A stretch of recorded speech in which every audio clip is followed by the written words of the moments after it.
안녕하십니까. 복지TV 청주방송 특집대담의 박주현입니다. 4년마다 치러지는 지방선거가 얼마 남지 않았는데요. 오늘은 30년간 의정활동을 펼치며 풍부한 정치 경험을 토대로 4선 중진 의원으로서 이번 지방선거에서 충북도지사에 출사표를 던진 더불어민주당 충북도당 위원장 오재세 국회의원을 만나뵙도록 하겠습니다.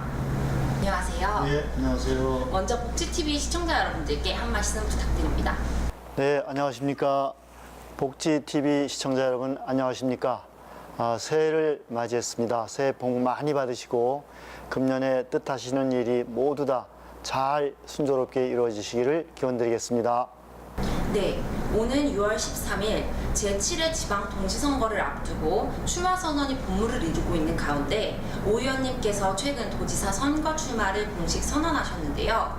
이번 도지사 선거에 출마하신 동기가 어떻게 되시나요? 네, 먼저 저를 4선 국회의원으로 뽑아주신 충북도민 여러분께 감사의 말씀을 드립니다. 저는 4선 국회의원으로서 14년 동안 중앙 정치를 경험했는데요. 10년 동안은 경제 분야에서, 그리고 4년 동안은 복지 분야에서 경제통과 복지통으로 중앙 정치를 경험했습니다. 그리고 정치에 입문하기 전에는 30년 동안 시장과 부시장 등 지방 행정을 경험했습니다. 그래서 제가 마지막으로 고향 충북을 위해서 헌신적으로 일해보기 위해서 도지사 출마를 결심했습니다. 네, 4선 의원으로서 올해 지방선거는 어떻게 전망하고 계시는지 포부 좀 말씀해 주세요. 네, 금년은 촛불 정권으로 출범한 문재인 정부의 2년 차를 맞이하고 있습니다. 문재인 정부의 개혁과 소득의 질, 삶의 질 향상을 위한 정책을 성공시키기 위해서는 이번 지방선거에서 더불어민주당이 승리해서 문재인 정부를 뒷받침해야 된다고 생각합니다. 그리고 현재 저희 당의 지지율도 높고 또 대통령에 대한 지지율도 상대적으로 높기 때문에 이번 지방선거는 저희 민주당이 승리를 예상하고 있습니다. 네, 출마를 선언하면서 지난 24년 동안의 중앙정치 경험과 30년 의정 경험을 바탕으로 10대 공약을 제시하셨는데요. 구체적으로 어떤 공약이신지 말씀해 주세요. 네, 제가 14년 동안의 중앙 정치와 30년의 행정 경험을 바탕으로 출사하면서 10대 공약을 제시했습니다. 제일 먼저 첫 번째는 충북인의 자존심을 높이겠다, 그런 공약을 내걸었는데요. 바로 지식 충북과 문화, 예술, 체육의 르네상스 시대를 열겠다 하는 공약을 내걸었습니다. 그래서 충북이 도서관이 전국에서 제일 잘 갖춰지고 활용되는 그런 도를 만들겠다 하는 공약과 그리고 각종 문화 예술 시설이 충북이 지금 빈약하다고들 말씀하시기 때문에 종합적인 문화예술회관과 또 미술관, 음악당 등 문화예술을 위한 시설을 더 확충하겠다 하는 공약을 함께 했습니다. 그리고 체육시설도 저희가 국제 경기를 할 수 있는 육상 경기장도 갖춰져 있지 않기 때문에 국제 경기를 할 수 있는 종합 육상 경기장 등 종합적인 체육 컴플렉스도 설치하겠다 하는 것을 첫 번째 공약으로 내걸었고요. 둘째는 삶의 질이 최고인 충북을 만들겠다, 이런 공약을 했는데요. 삶의 질은 역시 소득과 주거 환경, 그리고 교육과 의료, 이 네 가지가 잘 갖춰지는 것이 삶의 질의 중요한 요소라고 생각합니다. 그래서 충북의 도민 소득을 증대시키고 일자리를 잘 마련해 드리면서 주거 환경이 가장 좋은 충북도, 그리고 교육도시로서의 충북의 면모를 더 일신해서 충북에 소재한 대학들이 수도권 대학에 못지않은 그런 대학으로 발전할 수 있도록 적극 지원을 하고요. 그리고 초중고등학교의 공교육도 더 내실화해서 도민들이 만족스럽게 자녀 교육에 걱정하지 않는, 사교육 걱정하지 않고 교육을 시킬 수 있는 그런 충북을 만들어내겠다는 공약을 내걸었습니다. 그리고 고령화 시대를 맞이해서 노인분들을 비롯해서 이제 의료 시설도 더 확충해야 되기 때문에 충북에서 큰 병이 걸렸을 때에 서울의 큰 병원에 가지 않고도 충북대 병원이라든지 저희 충북에 소재한 중소병원들에서 충분히 치료를 받을 수 있는 그런 의료 환경도 갖춰내겠다 이렇게 말씀드렸고요.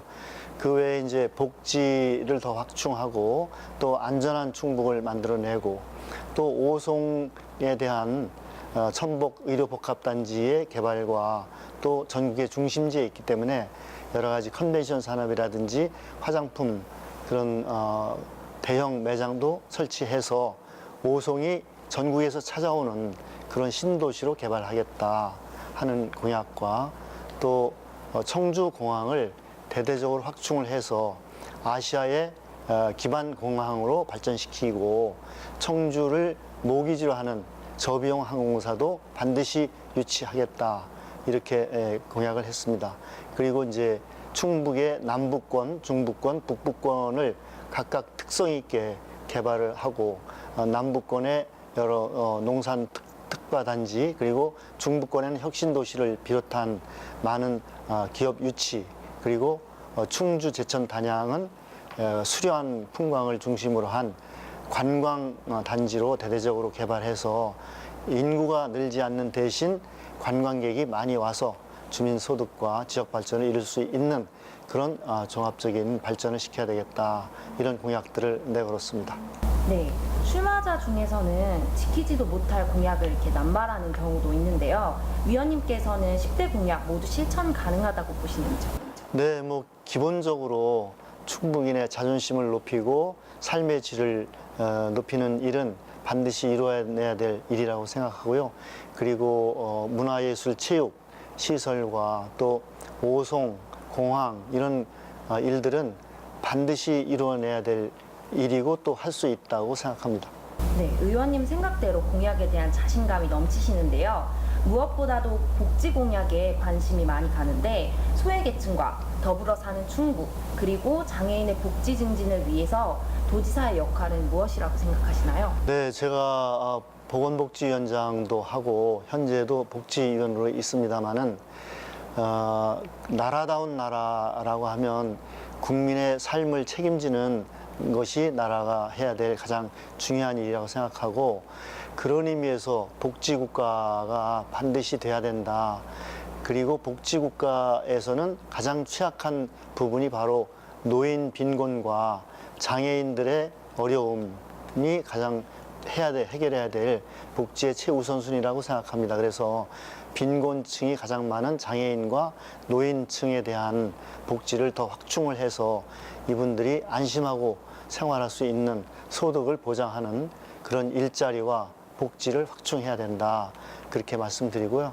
특히 노인들에 대해서는 노인 요양 고령화 사회가 됐기 때문에 많은 분들이 또 요양원 신세를 지게 되는데 현재 요양원 운영하는 데 있어서 많은 어려움이 있습니다. 그래서 이런 요양원 운영에 어려움이 없도록 정부가 충분한 지원을 해야 된다. 이렇게 말씀드리고요.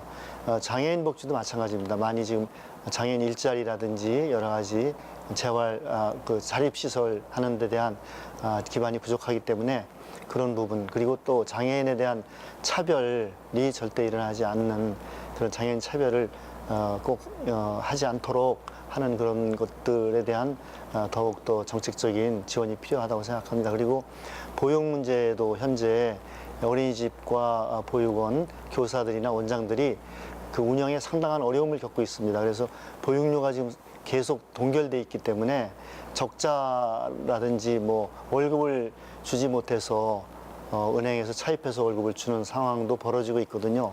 그래서 이런 것들에 대해서 정부가 충분한 적절한 그런 정책과 지원이 반드시 필요하다 이렇게 말씀드리겠습니다. 네, 오 의원님이 대표 발의한 장애인 복지법 개정안이 지난해 본회의에서 통과됐습니다. 장애인 학대 사건을 원활히 해결하기 위한 장애인 권익 공모기관의 권한 강화 등의 내용을 담고 있는데요. 장애인의 인권 향상에 대한 사회적 관심을 제고하기 위해 장애인 복지법에 근거한 사례를 하나 소개시켜 주시죠. 네, 장애인들이 열악하고 특히 이제 지적 장애인들은 학대를 당하는 일이 많이 발생하고 있어서요. 염전 사태라든지 또 여러 가지 또 그 무임금 노동 같은 또 이런 사례들, 학대 사례가 많이 있습니다. 그래서 이런 일이 발생했을 때 이런 학대 사례를 조사하는 장애인 인권기관에서 조사할 때 수사기관의 협조를 받을 수 있도록 하는 것이 이번에 법에 들어있고요. 또 장애인 그 학대 사례 조사하는데 조사 권한을 부여하는 그런 내용, 법적 근거가 없었기 때문에 그런 조사 권한을 부여하는 그런 이번에 법안 개정안을 제출을 해서 지금 심의를 하고 있습니다. 현행 충청북도의 복지정책평가와 더불어민주당 도당위원장으로서의 주력하고 있는 복지정책은 무엇인가요? 이제 복지가 중앙정부가 주가 돼서 하고 있고 자치단체는 재정 형편에 따라서 좀 더 하고 있는 곳도 있고 하지 못하는 곳도 있고 그런데 우리 충북의 경우에도 별반 다르지 않다고 생각하는데요. 앞으로는 우리 충북에서 노인 빈곤 문제를 해결하기 위해서 좀 더 노인 소득 일자리 창출을 위해서 빈약한 재정이지만 더 역점을 두고 지원을 해야 된다고 생각하고요. 그리고 이제 노인 그 경로당에 대한 지금 활용도라든지 활성화라든지 하는 것들을 열심히 하고 있지만 그런 부분도 좀 더 경로당이 활성화될 수 있도록 지원을 해야 된다 이렇게 생각을 합니다. 그리고 노인분들의 그 요양에 따른 그 아까도 말씀드렸는데 거기에도 좀 지방정부에서 더 지원을 해서 편안하게 노후를 보낼 수 있는 요양기관의 그런 운영, 건전한 운영에 적절한 운영 지원도 필요하다고 생각합니다. 네, 복지위원회에서 위원장으로서 이뤄내신 성과가 여러 가지 있다고 하셨는데요. 재난적 의료비 지원법에 대해서 한번 소개해 주시죠. 네, 우리나라가 의료보험이 잘 돼 있지만 보장성이 지금 60% 정도밖에 안 되거든요. 그래서 이제 40%는 본인이 부담하게 되는데 중병에 걸렸을 때 뭐 1,000만 원, 2,000만 원 또는 그 이상의 병에 걸렸을 때에 그 치료비 때문에 중산층에서 저소득 빈곤층으로 전락하는 경우를 재난적 그 환자, 의료비 환자라고 하거든요. 그런 일이 발생해서는 안 되겠다. 그래서 이번에 재난적 의료비 지원법안을 발의를 해서 누구도 그런 큰 병이 걸렸을 때에 그 의료비를 국가가 부담해서 의료비로 인해서 빈곤층으로 전락하지 않도록 하는 법을 이번에 발의해서 통과됐습니다. 네, 그러면 다음에 신해철법 환자안전법이라는 특이한 이름의 법이 있어요. 이것도 한번 설명해 주시죠. 네, 우리나라가 의료 사고가 종종 일어나는데 사실은 거기에 대한 정확한 통계가 없습니다. 얼마나 병원에서 의료 사고가 일어나는지 잘 모르고 또 지난번 사례로 봐서는 병원에서 정맥에 주사를 놔야 될 것을 척추에 주사를 놔서 종현이라는 어린이가 사망하는 그런 사건이 있었습니다. 그래서 이런 법도 신해철 그것도 의료사고가 발생을 해서 일명 신해철법이라고도 하고 종현이법이라고도 하는데 제가 환자안전법을 만들었는데요. 그거는 이제 의료사고가 났을 때 다시 똑같은 사고가 발생하지 않도록 하기 위해서 그 사고가 나면 그것을 보고를 하고 그리고 그 사고에 대해서 그런 사례에 대해서 반드시 교육을 해서 같은 사고가 발생하지 않도록 그러한 체계를 도입하는 그런 법안이 환자안전법입니다. 정말 중요한 법인 것 같은데요. 네. 다음으로는 의료분쟁조정법이라는 법이 있는데 그것에 대해서도 한 말씀 부탁드립니다. 네. 의료 분쟁이 발생하면 대개 이 경우에 그 소송으로 가면 그 시간과 또 변호사 비용 이런 것들이 이제 많이 걸리기 때문에 의료 분쟁이 발생했을 때 그 환자가 그 비용과 이제 시간 때문에 여러 가지 보상과 배상을 제대로 받지 못하기 때문에 정부에서 의료분쟁조정원이라는 그 기관을 설치해서 소송까지 가지 않더라도 조정을 할 수 있는 그런 법을 만들었는데, 이제까지는 의사가 조정에 동의를 해야 조정을 할 수가 있고, 동의하지 않으면 조정을 개시를 못하게 돼 있었어요.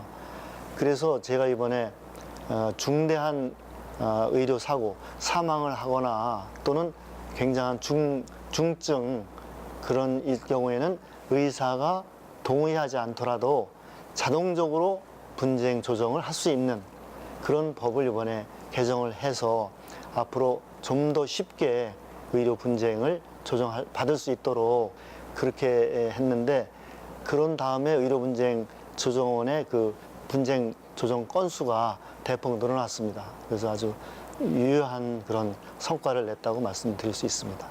그리고 아까 이전에도 말씀해 주셨다시피 어린이집과 노인 요양 현황에 문제점이 많다고 하셨는데요. 그것에 대해서 어떻게 생각하시는지 말씀. 네, 이제 어린이집 보육에 대해서 종전에는 이제 보육을 개인이 부담하고 이제 2세, 3세부터 5세만 정부에서 지원을 했는데, 한 5년 전에 저희가 보육법을 제안해서 0세부터 5세까지 전 어린이를 국가에서 보육비를 부담하도록 이렇게 이제 체제를 바꿔서 전 국민이 보육의 혜택을 받게 됐는데, 그런데 이제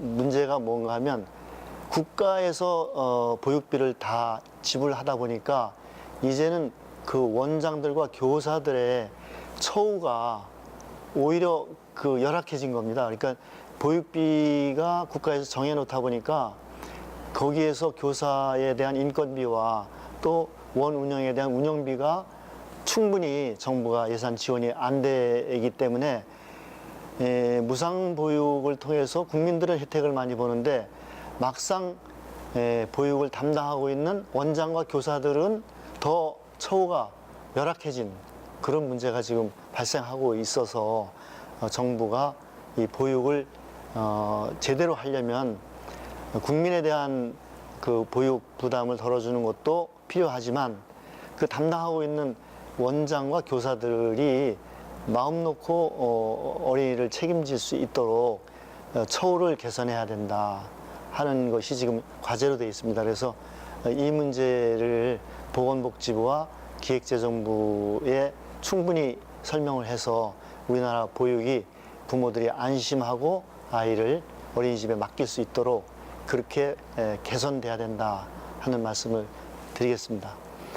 또 요양시설도 장기 요양보험 제도가 실시된 지가 이제 한 5, 6년 됐습니다. 그런데 그것도 마찬가지로 이 요양원이나 요양기관이 외국의 경우에는 대개 국가가 이걸 직접 운영하고 책임지고 있는데, 우리나라는 이것이 이제 어린이집처럼 개인이 요양원을 개설을 해서 운영해 왔거든요.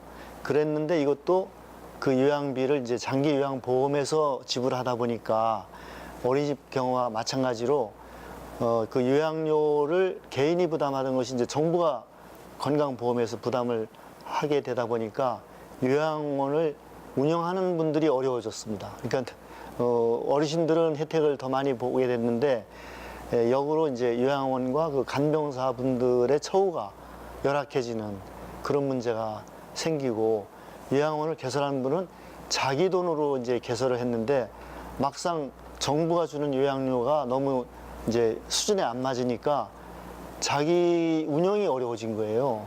어린이집도 비슷한데.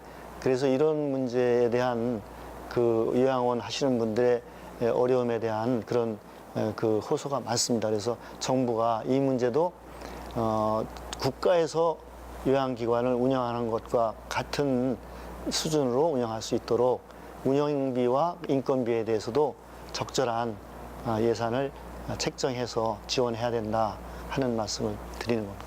네, 이번 경선을 어떤 각오로 임할 생각이신지 앞으로의 계획 말씀해 주시죠. 네, 이번에 이제 경선을 하게 되는데요. 물론 이제 열심히 해서 정당한 그런 경선이 돼야 되겠고요. 최선을 다해서 경선에서 승리할 수 있도록 준비하겠습니다. 네, 끝으로 복지TV 시청자 여러분들께도 한 말씀 부탁드립니다. 네, 복지TV 시청자 여러분께 제가 복지위원장으로서 또 복지위원으로서 국가가 해야 될 가장 중요한 임무는 복지를 완성해서 국민 모두가 어떤 국민도 빈곤이나 질병으로부터 보호돼야 된다 그렇게 생각합니다. 이 복지위원장의 경험을 바탕으로 해서 대한민국의 복지 국가 그리고 충청북도가 어느 자치단체보다도 복지에 있어서 가장 앞서가는 충북이 될 수 있도록 최선을 다하겠습니다. 복지TV 여러분께서 관심 있게 지켜봐 주시고 많은 힘을 보태주시길 부탁드리겠습니다.